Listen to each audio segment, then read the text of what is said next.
Bienvenidos a una nueva edición de Conversaciones de Actualidad, espacio informativo de las plataformas digitales del comercio de Colorado. Hoy me va a estar acompañando en la entrevista el periodista Rodolfo José Cárdenas, quien es director y conductor de la revista radial Hablemos Hoy por la emisora 1150 AM y 94.1 FM. Vamos a estar entrevistando el día de hoy a Juan Guaidó, presidente interino de Venezuela. Guaidó fue electo representante por el Estado Vargas en el año 2015 y asume como presidente de la Asamblea Legislativa de Venezuela en enero del 2019. Pocos días después de haber sido designado electo presidente de la Asamblea, asume también la función de presidente interino del país.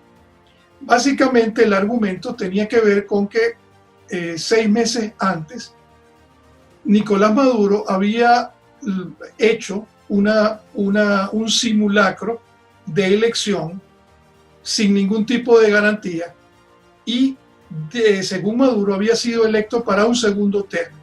Esa elección no fue reconocida salvo por lo que son los países aliados del régimen chavista. El resto del mundo lo rechazó y decidieron entonces apoyar esta posibilidad o esta opción de Juan Guaidó, teniendo la doble función, la presidencia de la Asamblea y la presidencia del país de forma interina, para un periodo de promover una transición en Venezuela. Han pasado 2 años desde ese momento, han pasado muchas cosas en el país y de eso, de lo que ha pasado y de lo que va a venir, hablamos con Juan Guaidó. También estamos hablando con él sobre lo que significa la crisis humanitaria que afronta Venezuela unida a la pandemia.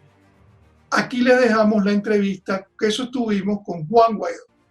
En primer lugar, debo hablar como venezolano y yo estoy seguro que la mayoría de los venezolanos en el exterior y en Venezuela comparten este sentimiento. Nosotros tenemos un agradecimiento con usted. Usted asumió con valentía, con compromiso y con desprendimiento una función para poder movilizar el espíritu democrático en Venezuela. Usted ya tiene un lugar en la historia y eso se lo agradecemos. Paso entonces a mi función como periodista y vamos con la primera pregunta. Se ha visto que el apoyo que usted obtuvo hace 2 años se mantiene incólume, está allí. Inclusive la nueva administración norteamericana ratificó que el reconocimiento a usted, a lo que usted representa y a la Asamblea Nacional. Igualmente en la Comunidad Europea ha habido igualmente un apoyo explícito para usted y tan explícito que dice que usted es la única expresión libre de los venezolanos, es decir, que usted representa lo que fue el resultado de la última elección libre en Venezuela. Si bien eso es así a nivel internacional, ¿por qué ha sido tan difícil en el plano interno lograr una unidad? Bueno, Jesús, primero gracias por la invitación. Saludos a todos los que nos van a sintonizar o a leer por las distintas plataformas que podamos utilizar. Estas ventanas son importantes para transmitir el máximo de información. Y Jesús, lo primero que quiero decirte es que en Venezuela hay unión y unidad no solamente de los partidos políticos, los partidos que por unanimidad ratificaron la directiva del Parlamento Nacional en una lamentable, atípica situación. Digo lamentable y atípica porque extender el mandato constitucional del Parlamento, además, amerita riesgo, amerita una interpretación de la Constitución para defenderla. A mí me ratificó además como presidente de esa comisión, de ese Parlamento Nacional, no solamente la unanimidad de los partidos políticos, también la unanimidad de todos los diputados que hoy resisten y que hoy defienden a los venezolanos. Ahora, sin duda, ahí puede haber algún, no digamos ruido, pero por supuesto, diferencias de cómo enfrentar a la dictadura. No de enfrentar a la dictadura, no de derrotar a la dictadura, no de salir de este régimen. Y además quiero decir algo adicional, Jesús. Nosotros los venezolanos hemos logrado por momentos unidad casi perfecta. En el 2012 tuvimos candidatura única presidencial, regional y municipal. En el 2015, aprendiendo de los errores de ese 2012 y 2013, no solamente candidaturas únicas para diputados en circuitos y listas, pero también tarjeta única, entendiendo que no podemos dispersar los esfuerzos en varios partidos, sino uno para enfrentar a la dictadura, un acuerdo de gobernabilidad parlamentaria que nos permitió resistir en el Parlamento a pesar de los atropellos, de la persecución, de la falta de salario, de la cárcel incluso a muchos de nuestros parlamentarios como Juan Requesén, Gilbert Carlos, Renzo Prieto, entre otros. ¿Qué te quiero decir con esto, Jesús? Que hemos construido unidad, que hemos construido vehículos para enfrentar a la dictadura y esta no va a ser la diferencia. Yo quiero garantizar con absoluta responsabilidad solamente el nivel de conciencia política que hemos alcanzado los venezolanos, incluso enfrentando una dictadura, estando en Venezuela con las amenazas que eso representa, representando a los venezolanos en este Parlamento en resistencia. Quiero decirles además que esas diferencias públicas que ustedes en ocasiones pueden escuchar no son más grandes que los grandes acuerdos de mantener el Parlamento, de enfrentar las calles de hoy, por ejemplo, marchar en conjunto con nuestros estudiantes, con nuestra juventud, no solamente en Caracas, sino en todo el país, porque también en Jesús hemos aprendido algo fundamental.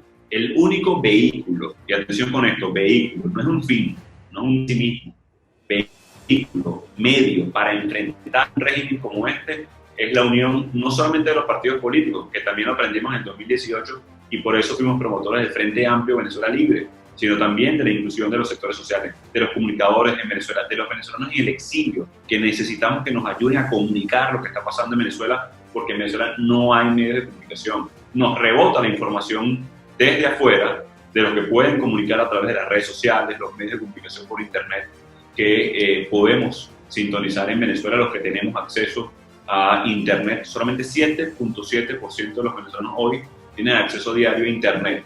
Parte de eso es lo que hemos vencido y lo que vamos a derrotar. Presidente Guaidó, encantado de saludarle. Es un privilegio poder conversar con usted.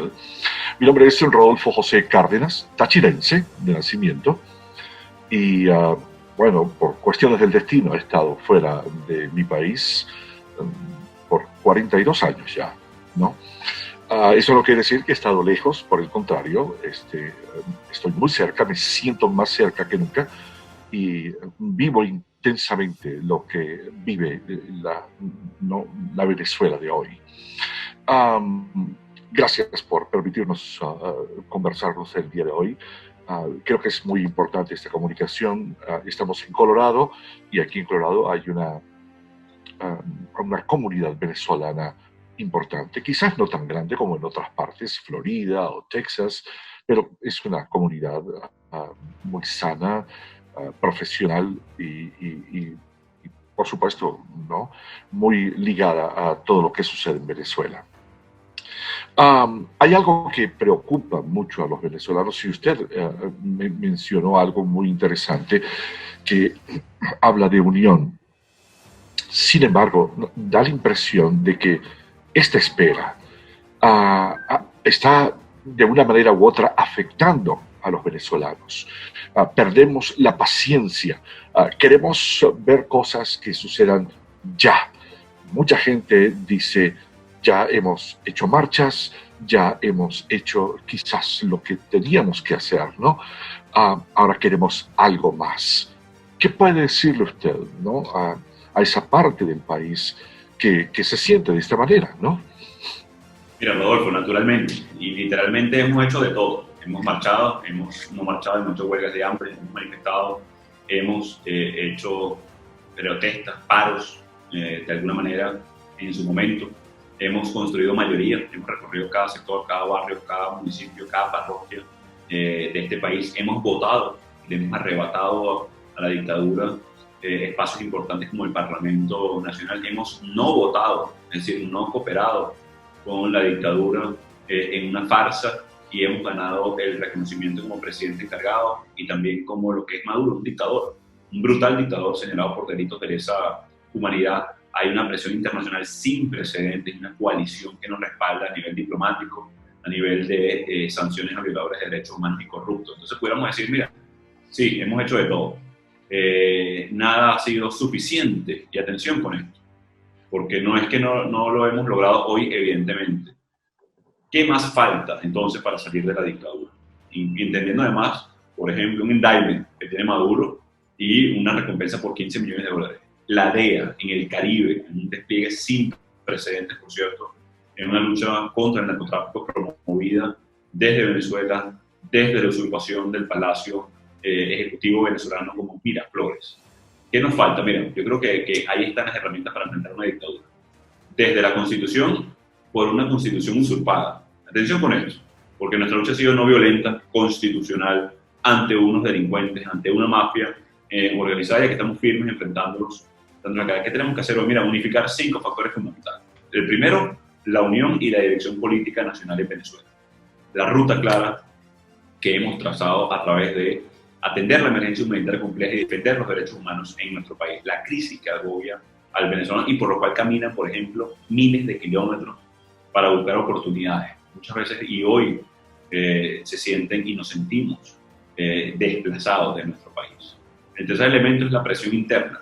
Mira, ya está el contraste con una Cuba que hoy, por cierto, se ve en algunos rasgos de insistir. Alta presión internacional, baja presión interna, muy similar a lo que pasó en Cuba. Que se acostumbre nuestra gente a que no podemos cambiar la realidad, sí podemos hacerlo. El cuarto elemento es la presión internacional.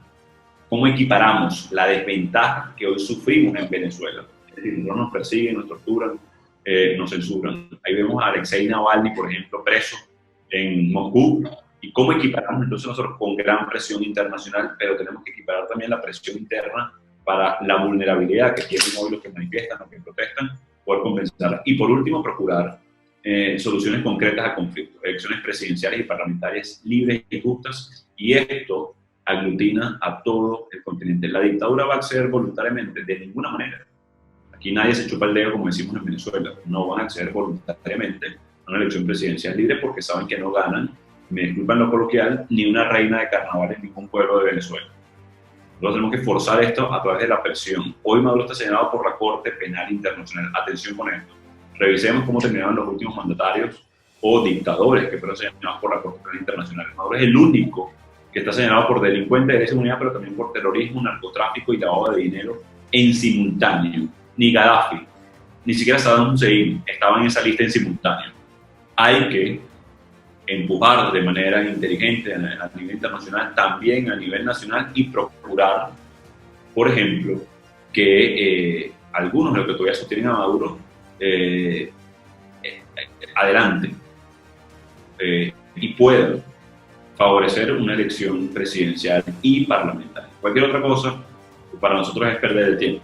Maduro, incluso, por cierto, no solamente todo lo que tiene red, también negociaciones, mediaciones, Oslo, Noruega, Dominicana, se ha intentado literalmente de todo. Hay que unificar todo esto y en simultáneo exigir y unificar en una bandera de lucha, presionar para lograr condiciones de elecciones libres presidenciales y parlamentarias en Venezuela en el corto plazo. Solo así podemos recuperar nuestro país.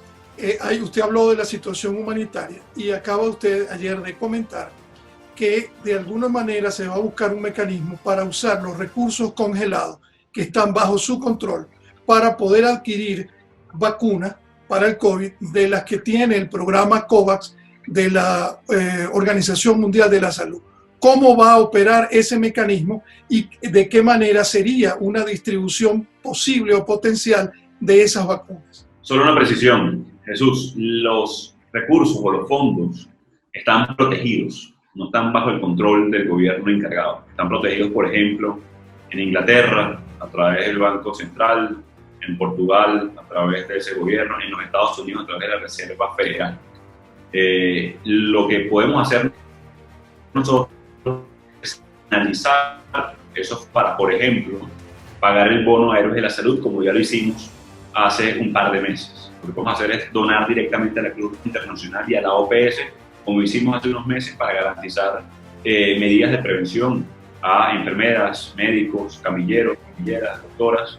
Y lo que podemos hacer en este momento es canalizar, financiar el mismo. Maduro se ha burlado de esto una y otra vez. En la misma declaración que decía que comprado 10 millones de dosis de Sputnik, en la misma declaración decía que estaban bloqueados los fondos, mintiendo y tratando de generar un dilema a nivel internacional. Lo he dicho varias veces. Estamos dispuestos, por supuesto, a ayudar a nuestra gente.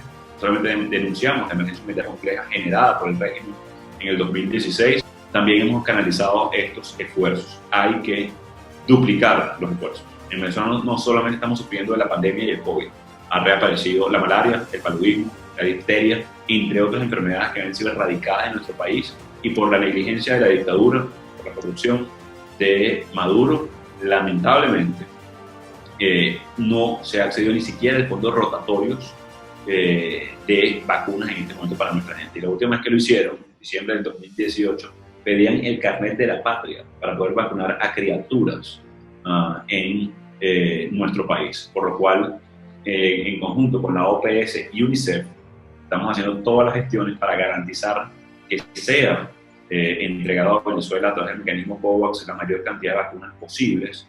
Podemos llegar a hasta 6 millones de vacunados, 12 millones de dosis, cumpliendo con todo el protocolo, y esperemos que la dictadura acceda a que a través de OPS y UNICEF podamos ejecutar lo más pronto posible este plan. Por supuesto que el tema del COVID-19 es de suma importancia, preocupa muchísimo a la familia venezolana. Yo, por ejemplo, hablo con mi familia todos los días y siempre caemos en el tema del COVID-19 y qué están haciendo y cómo se están protegiendo, la posibilidad de vacunas, ¿no? Y realmente les preocupa mucho, especialmente por mi madre y las personas más adultas todavía, más vulnerables quizás, ¿no? Entonces sí, efectivamente ese es un tema que preocupa. Inclusive han estado hablando de la posibilidad de que clínicas privadas pudieran traer vacunas a Venezuela para poder acceder a ellas de alguna manera, ¿no? Así sea pagando. Pero hay otra situación, presidente Guaidó, que yo me gustaría preguntarle, para yo quizás entender un poquitito más, ¿no? No sé por qué todavía existe, o el venezolano en general, tenemos la idea de que en algún momento va a pasar una intervención y que nos vamos a sacudir ya de esta situación, ¿no? Eso no va a suceder, ¿verdad? Porque tengo entendido que hay una gran cantidad de países, inclusive del grupo, que no están de acuerdo con una situación de esta manera.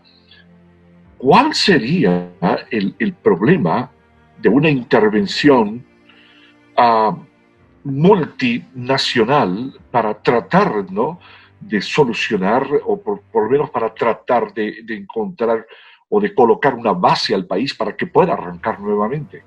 Mira, Rodolfo, yo creo que el elemento fundamental de eso es la factibilidad, más allá de, digamos, de consecuencias o no. Ya Venezuela ha pagado suficiente dolor, costo social, peligro a la región, amenazas hemisféricas con respecto al terrorismo, al narcotráfico, incluso, como veíamos recientemente, cosa que hemos denunciado hace más de un año y medio, la presencia del ELN, de la disidencia de la FARC, el financiamiento directamente de Maduro a grupos terroristas, cómo genera inestabilidad en la región, cómo han financiado inestabilidad y proyectos políticos en otros países. Yo creo que si hablamos de justificación o necesidad, mira, es urgente una solución hoy en Venezuela.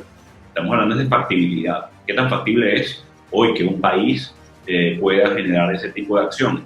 Pareciera no tan factible en el corto plazo. Justificación o no, yo creo que más de 5 millones de refugiados. Nosotros estamos pagando, Rodolfo, las características de una guerra. Más de 5.1 millones de refugiados, la hiperinflación más grande del planeta, uno de los 5 países en riesgo de hambruna potencial junto a Sudán del Sur, el Congo o Afganistán, como por ejemplo. No tenemos acceso a bienes y servicios, más de 350 presos políticos, miles, decenas de miles, me atrevo a decir, de exilados políticos en este momento de nuestro país. Todos estos indicadores solamente son comparados con países en guerra. No hay otro país del planeta Tierra que tenga los indicadores hoy de Venezuela que no esté o haya estado en guerra recientemente. Hay que ponerle fin a esta tragedia. El reto es hacerlo factible, hacerlo que nos acompañen nuestros aliados en este momento a través de una fuerza multilateral que presione a la dictadura, que lo haga responsable por los delitos de lesa humanidad. Pero de nuevo, independientemente de esa acción o no, ese no es el objetivo. El objetivo es recuperar el progreso, que regrese nuestra gente. y debemos tener elecciones libres incluso en cualquier esquema. Así que lo que hay que poner en la mesa hoy son las herramientas, las capacidades construidas y lo que tenemos incluso con nuestros aliados para poder salir de la dictadura. Maduro no está cómodo. Y hay una evidencia sencilla. Aquí estoy conversando con usted, sigo en la calle, sigo presionando, sigo ejerciendo mis funciones. Y no es porque no tengan el deseo de perseguirme, de encarcelarme, de destruir a nuestro entorno como lo han intentado. Así que nosotros debemos en conjunto de estos 5 elementos que les dije al principio, ponernos en una sola dirección, elecciones presidenciales y parlamentarias libres, independientemente de cuál sea el mecanismo máximo de presión y de fuerza que logremos en conjunto con nuestros aliados y aquí en Venezuela. Vicepresidente, usted acaba de hacer mención a lo que significa, al drama, que significa la migración. Y en este caso, lo que representa para el mundo el ver cómo un país latinoamericano ha perdido gran parte de su población al no conseguir una esperanza de futuro en su propio país. ¿Usted tiene en este momento algún mensaje para el presidente Duque en Colombia por el hecho de haber dictado el TPS, y tiene algún mensaje en este caso para los parlamentarios y el gobierno federal americano con relación a medidas para proteger a los venezolanos en los Estados Unidos? Okay. Fíjate, yo creo que hay un elemento central en todo esto, que es la causa de esta tragedia, que es la dictadura de Maduro. Yo creo que proteger a la población vulnerable, en este caso refugiados, migrantes, una labor noble, increíble por parte de por ejemplo, el gobierno de Colombia, la última medida de la administración anterior que mantiene y ratifica la administración Biden, hablo de la administración Trump, por supuesto. Creo que nosotros tenemos que, en este momento, proteger a todos los venezolanos. La medida que hiciera hace unos días el presidente Duque es un ejemplo para el mundo, para el trato de refugiados, migrantes, incluyendo Europa, por cierto, incluyendo países de Latinoamérica. Creo que es la forma de tratar un problema de manera adecuada, documentar, registrar, proteger, fomentar la participación legal en fronteras de los países. Así que esto no solamente lo celebramos, lo agradecemos y esperemos que se siga el ejemplo de Colombia en este momento en el resto del mundo. Rodolfo. Hay algo que escuchamos acá, bien sea por mensajes de familiares o algo, pero algo que preocupa muchísimo también es la presencia iraní en Venezuela. Supuestamente los cubanos están al mando de una cantidad de dependencias gubernamentales muy importantes, y a eso se le ha sumado ahora una presencia iraní. ¿Eso es algo en lo que ustedes están trabajando en esto? ¿Están al tanto de todo esto? ¿Qué se puede hacer para estas instituciones gubernamentales dejen de estar en manos extranjeras? Mira, lo más importante en este momento, Rodolfo, es colocar a Maduro en su justa dimensión. Una dictadura que se ha visto forzada a asesinar, torturar, perseguir, señalar por delitos de lesa humanidad. Tenemos que apalancarnos en las herramientas que tengamos para poder presionar esta vida. En el 58 lo vimos en Venezuela, incluso desde la Fuerza Armada, frase célebre, pescuezo no retoña, se conformó una junta cívico-militar. Meses después tuvimos una elección donde resultó electo Rómulo Betancourt. En ocasiones evaluamos, hacemos análisis de la transición polaca, la chilena, la serbia o algunas otras del continente, cuando tuvimos un ejemplo muy claro de transición democrática, pacífica en Venezuela, que además dio origen a un periodo importante de estabilidad y gobernabilidad que nos colocó a Venezuela en un país en vías de desarrollo, hoy lamentablemente perdido. Yo creo que ahí está un ejemplo muy claro. Cuando se sentía solo, sobrado, soberbio el dictador, acción constante, organizada, coordinada, de presión interna en conjunto con la Fuerza Armada, también logró dar al traste. Hoy tenemos que nosotros hacer lo que nos corresponde y con lo que tenemos de herramientas en este momento. La unidad internacional nos acompaña en este momento. Hoy nos acompaña también la mayoría del pueblo de Venezuela, que fue construida, labrada, esa mayoría. Así que hay que ponerla en dirección a un objetivo común que hoy unifica a Europa, a Estados Unidos y todos nuestros aliados. Y debo ratificarlo porque solamente obligando a la dictadura vamos a obtenerlo, es elecciones libres, no un parapeto, no una simulación de elección, no un robo adelantado, no. Elecciones reales, con condiciones que dé al traste, que logre empujar definitivamente a la dictadura. Presidente Guaidó, ya para terminar, que usted pueda seguir con su apretada agenda del día. Usted ha entrado y salido del país por diferentes vías, asumiendo grandes riesgos. Se saltó una cerca en el Congreso igualmente sin saber dónde iba a caer. Pero además de eso, ha visto cómo han detenido personas a su alrededor.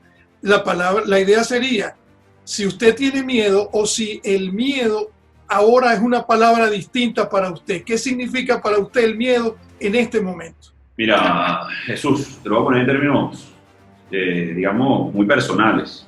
Cuando salgo de mi casa con Miranda, con mi hija, y ve que un carro viene atrás de nosotros, me pregunta si esa es la policía, si nos están siguiendo, ¿no?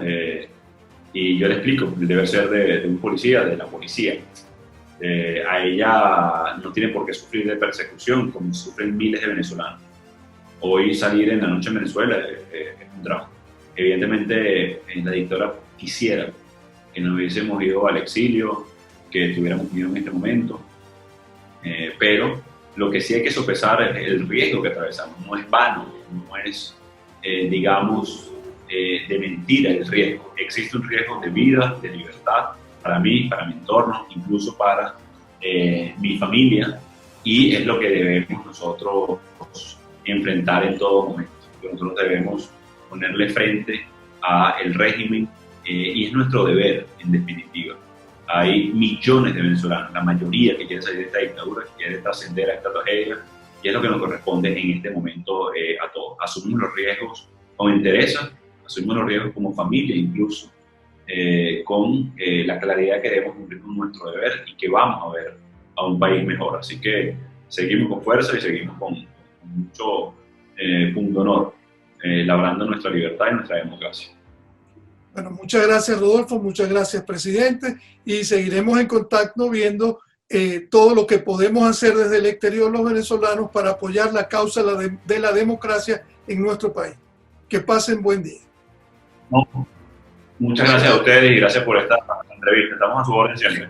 Tú sabes, una de las cosas que me preocupa mucho y lástima que no tuvimos mucho tiempo con el presidente, pero le agradecemos muchísimo el haber hecho tiempo en su agenda. Muchas otras naciones han pasado por situaciones semejantes, han sobrevivido también a estas situaciones, ¿no? Muchas han tenido que básicamente decir borrón y cuenta nueva. ¿Será posible hacer ese borrón y cuenta nueva en Venezuela? ¿Cómo unificar, como son los deseos del presidente interino Juan Guaidó, cómo unificar a los venezolanos, ¿no? ¿Cómo, por ejemplo, tratar de olvidar o ignorar, por ejemplo, la plana mayor, ¿no?, de militar venezolana llena de corruptos y narcotraficantes, algo impensable en la época de nuestros padres o nuestros abuelos, ¿no? Tener una fuerza militar, ¿no?, así tan dañada, ¿no? Entonces, ¿será posible que llegar a conseguir esa unidad? Tendremos que hacer borrón y cuenta nueva y olvidarnos de las atrocidades que el alto mando militar ha... Porque la única forma en que Maduro se ha mantenido es por la ayuda del alto mando militar.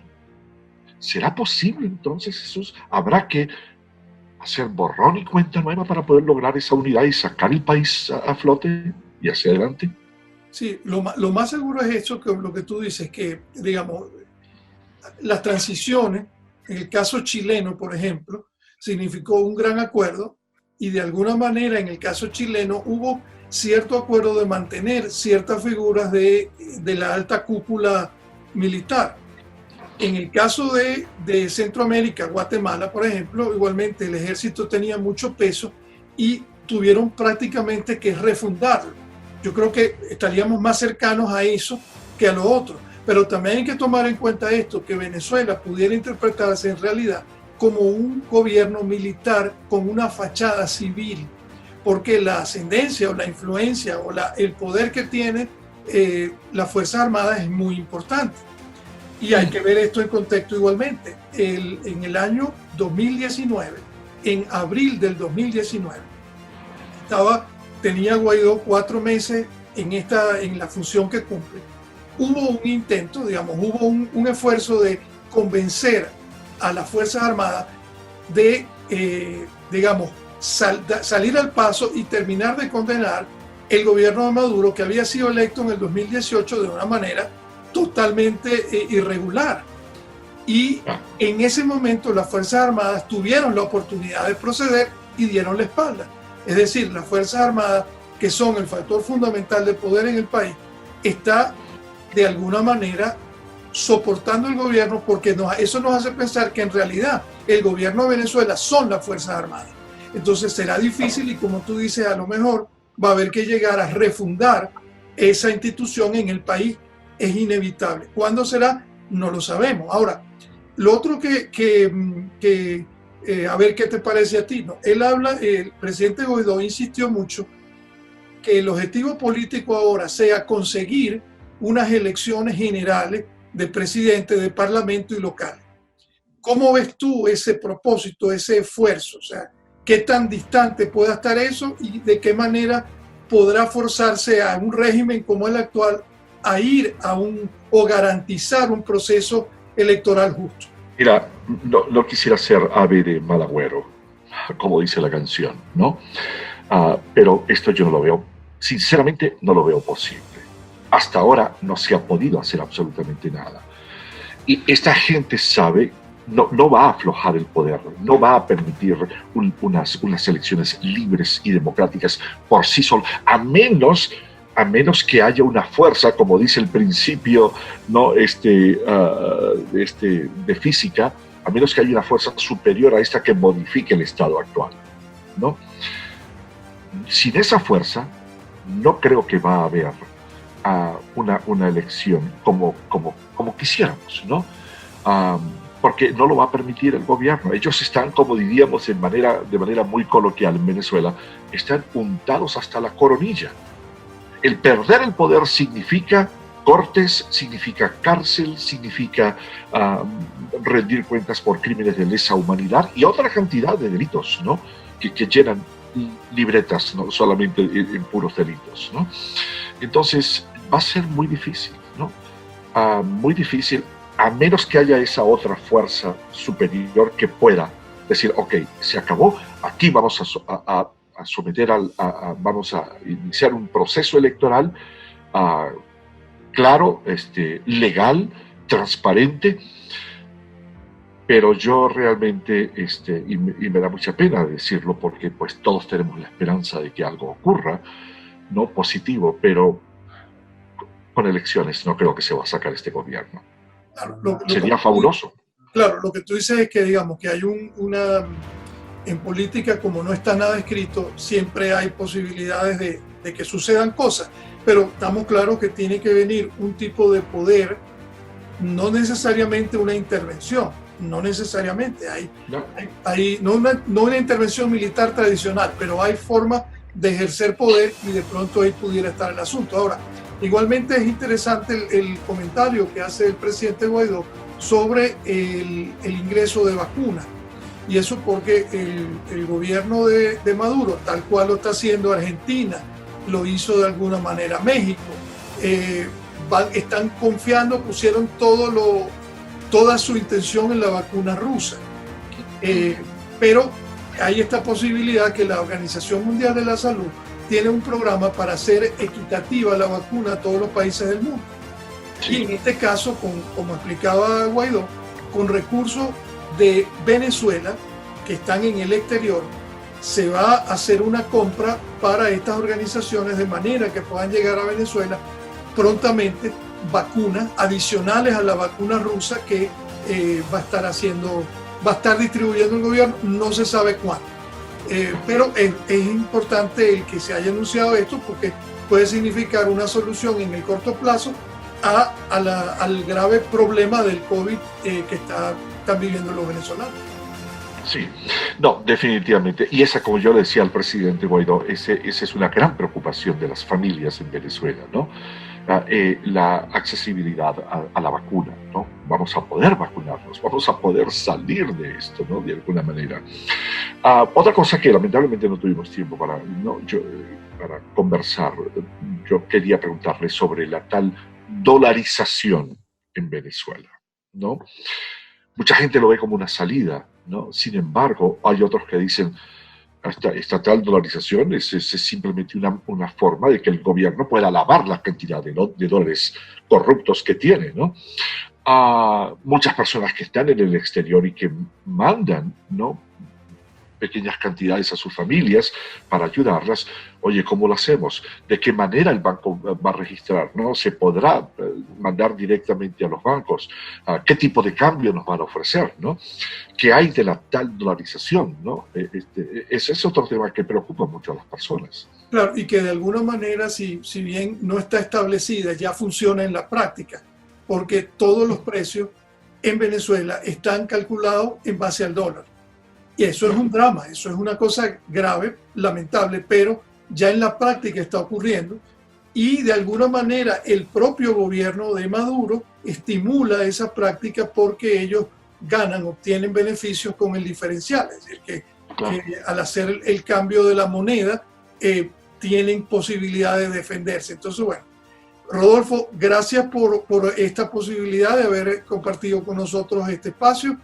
Seguimos siempre agradecidos de tu aporte y bueno, nos queda invitarlos para una nueva oportunidad de conversaciones de actualidad.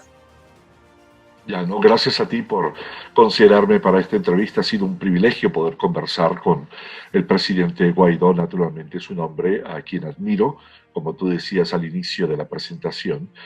Es un hombre que se las ha jugado realmente. Es un venezolano con un amor sincero por la patria, ¿no? De tal manera que, por supuesto, le deseamos el mayor de los éxitos y todo lo que podamos hacer nosotros desde el exterior. Por supuesto, aquí estamos, como dirían, al pie del cañón. Pero gracias, Jesús, otra vez por la invitación. Ha sido un privilegio. El video de esta entrevista pueden conseguirlo en la página web del Comercio de Colorado.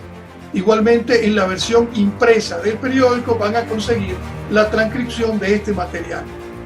Nuestro interés con este espacio es discutir temas de interés con personajes que son noticias. Los esperamos en una nueva entrega de Conversaciones de Actualidad, espacio informativo de las plataformas digitales del Comercio de Colorado.